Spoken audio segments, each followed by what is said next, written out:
Hi friends, Radhika টিপসে আপনাদেরকে স্বাগতম। Ovulation time. আসলে ওভুলেশন টাইমটা বলতে কী বুঝি? একটি নারী গর্ভধারণের জন্য প্রতি মাসে মাসিক হয়। মাসিকের সময় একজন নারী গর্ভধারণের জন্য প্রস্তুতি নেয়। তারই সঙ্গে মাসিকের মধ্যস্থম দিনগুলোতে তার জরায়ু থেকে একটি ডিম্বাণু বের হয়। সেই ডিম্বাণুটি সময়টি হচ্ছে ওভুলেশন টাইম। আসলে ওভুলেশন টাইমে যদি আপনি মেলামেশা করতে পারেন সেই ক্ষেত্রে একটি সন্তান ধারণ খুবই সহজ। তবে যদি আপনার মাসিকটি অনিয়মিত হয় তাহলে আপনার ওভুলেশন টাইমটি কখন হবে?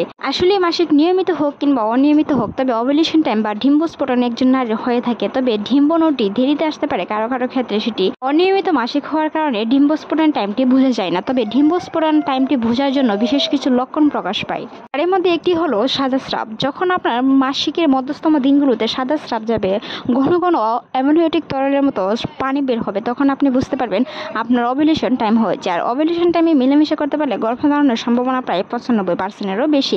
তাই অবশ্যই ওভুলেশন টাইমে মাসিকের পরপর, অর্থাৎ মাসিক যে তারিখে হয়ে থাকে, যদি আপনার মাসিকটি 20 তারিখ হয়ে থাকে, সেই গোনায় আপনার পরবর্তী মাসের 5 তারিখ ওভুলেশন টাইম কিংবা 4 তারিখ ওভুলেশন টাইম, অর্থাৎ মাসিক থেকে গণনা রেখে 14 দিনের দিনও আপনার ওভুলেশন টাইম হতে পারে, বা কারো কারো ক্ষেত্রে সেটি 14 থেকে 18তম দিনের ভিতরেও হতে পারে। তাই 13 থেকে 14তম দিন, এমনকি 14 থেকে 18তম দিন অবশ্যই রেগুলার মেলামেশা করলে একটি সন্তান ধারণ সম্ভব। তবে পিরিয়ডের সময় যদি পরপরই আপনি মেলামেশা করেন সেই ক্ষেত্রে আপনার সন্তান হওয়ার সম্ভাবনা খুবই কম। তাই অবশ্যই ওভুলেশন টাইমটি নির্বাচন করা, মেলামেশা করার চেষ্টা করুন। একজন নারীর জরায়ু থেকে একটি ডিম্বাণু বের হয় একটি শুক্রাণুর সাথে নিষিদ্ধ হওয়ার জন্য। যখন শুক্রাণুর সাথে ডিম্বাণু নিষিদ্ধ হয় তখন একটি সন্তান জন্ম হয়। তাই ওভুলেশন টাইমটা গর্ভধারণের জন্য খুবই গুরুত্বপূর্ণ।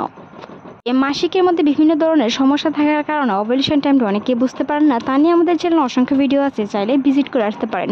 আপনি কিভাবে ওভুলেশন টাইম বুঝবেন কিংবা আপনার শরীরের তাপমাত্রা বিভিন্ন লক্ষণসমূহ দেখে আপনি বুঝতে পারবেন ওভুলেশন টাইম হয়েছে, মাসিকটি নিয়মিত হোক কিংবা অনিয়মিত হোক। তা নিয়ে আমাদের চ্যানেলে ভিডিও আছে, চাইলে ভিজিট করে আসতে পারেন, কিংবা ডিসক্রিপশন বক্সে আমি তার লিঙ্ক দিয়ে দিব, চাইলে ভিজিট করে আসবেন।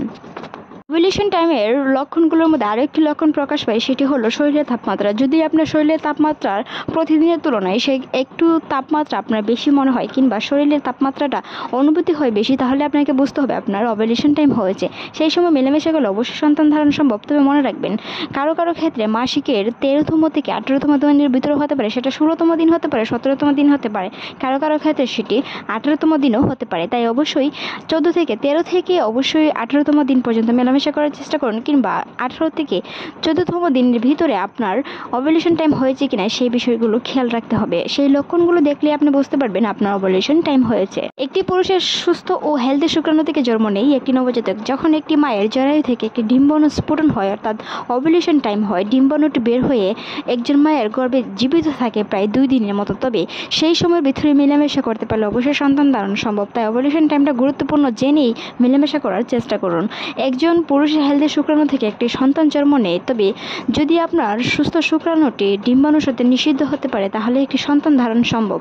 বিভিন্ন ধরনের রোগ, ডায়াবেটিস কিংবা বিভিন্ন ধরনের হিমোগ্লোবিন প্রবলেমের কারণে অনেক সময় ডিম্বাণুটি নষ্ট হয়ে যায়, যার কারণে পরবর্তীতে মাসিক হওয়ার পরও সন্তান নিতে অনেকটা দেরি হয়, বা কারো কারো ক্ষেত্রে শরীরের উচ্চ রক্তচাপ কিংবা শরীরের অতিরিক্ত ওজন হওয়ার কারণে কিন্তু অনেক সময় ডিম্বাণু স্ফুটনে বাধাগ্রস্ত হয়, সেই সময় আপনার সন্তান হবে না।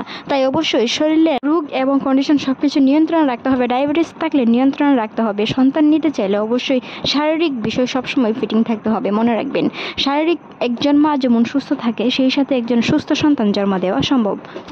হাসি খুশি থাকুন, প্রিয়জনদের সাথে হাসি খুশি কথা বলুন। অবশ্যই আপনার ডক্টরের সাথে খোলামেলা কথা বলার চেষ্টা করুন। যদি আপনি দাম্পত্য জীবনে প্রায় 5 বছরের বেশি সময় ধরে সন্তান নেওয়ার চেষ্টা করছেন, হয়নি, তবে অবশ্যই গাইনোকোলজিস্ট বিশেষজ্ঞের সাথে পরামর্শ করে দেখতে পারেন আপনার কোনো সমস্যা আছে কিনা। তাছাড়া অবশ্যই আপনার সমস্যার সমাধান হবে। আজকের এই ভিডিওটি এই পর্যন্তই। ভালো লাগলে আমাদের চ্যানেলটি সাবস্ক্রাইব করবেন। ভালো থাকুন, সুস্থ থাকুন, রাধিকা টিপসের সাথেই থাকুন।